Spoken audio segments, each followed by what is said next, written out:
Welcome friend, আপনারা সকলে জানেন পশ্চিমবঙ্গ সরকারের কর্মচারীদের ডিএ মামলাটি বর্তমানে সুপ্রিম কোর্টে বিচারাধীন। আগামী 25শে মার্চ 2025 মঙ্গলবার 16 নম্বর কোর্টে বিচারপতি সঞ্জয় কারোল ও বিচারপতি মনোজ মিশ্রের বেঞ্চে শুনানির জন্য উঠতে চলেছে। গত 7ই জানুয়ারি 2025 ডিএ মামলাটি বিচারপতি ঋষিকেশ রায় ও বিচারপতি SVN ভাট্টির এজলাসে শুনানির জন্য উঠেছিল, কিন্তু সেদিন শুনানি হয়নি। পরবর্তী ডেট 25শে মার্চ 2025 দেওয়া হয়। এই ডিএ মামলার বেঞ্চ পরিবর্তন করা হয়েছে।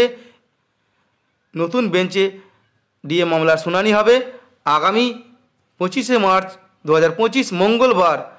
যে ডিএ মামলার শুনানি হবে সেই সুপ্রিম কোর্টের পক্ষ থেকে 25শে মার্চের কজ লিস্ট প্রকাশিত হয়েছে।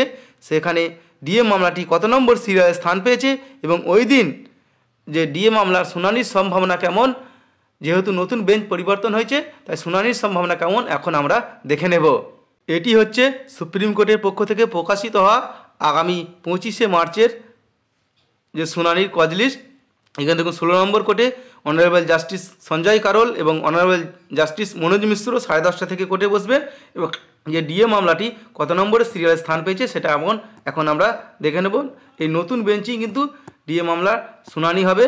যে পুরনো বেঞ্চের যে বিচারপতিদ্বয় ছিল তারা রিটায়ার্ড করে গেছে এবং এখানে 44 নম্বর সিরিয়াল থেকে ডিসপোজাল অথবা ফাইনাল ডিসপোজাল অ্যাট অ্যাডমিনিস্ট্রেশন স্টেজের যে মামলা রয়েছে তার মধ্যে যে ডিএ মামলাটি রয়েছে 44 নম্বর সিরিয়ালে, SLP নম্বর 22682 থেকে 22630 of 2022, state of West Bengal versus and others versus confederation of state government employee and others. এই 44 নম্বরে এই মামলার শুনানি রয়েছে। নতুন বেঞ্চে শুনানি হবে। পুরনো বিচারপতির ভয় যে তারা রিটায়ার্ড করে গেছে, তাই নতুন বেঞ্চে ডিএ মামলার শুনানি হবে। 44 নম্বরে মামলাটি শুনানির জন্য উঠবে এবং এই 44 নম্বর সিরিয়ালটাই হচ্ছে ওই বেঞ্চে ওদিন শেষ serial.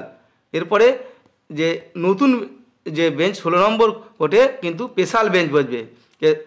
Honourable justice Sanjay Karol এবং জাস্টিস মনমোহন 3:30 পর্যন্ত শুনানি হবে। তারপর স্পেশাল বেঞ্চ বসবে এবং স্পেশাল বেঞ্চে পার্ট হেড ম্যাটারের শুনানি রয়েছে।